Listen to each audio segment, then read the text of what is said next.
xavals i xavales, soc Tol, el baixista de Ramonets, i vaig a explicar-vos què és un ampli. Quan jo estic tocant, el baix, si no té el cable i no està enxufat a res, no sona. Per això tenim l'amplificador.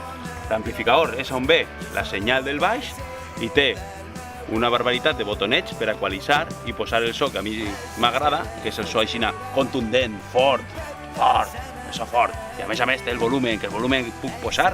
Vosaltres en vostra casa teniu equips que arriben fins al 10. El meu ampli arriba fins a l'11. Patronar ahí, a tope.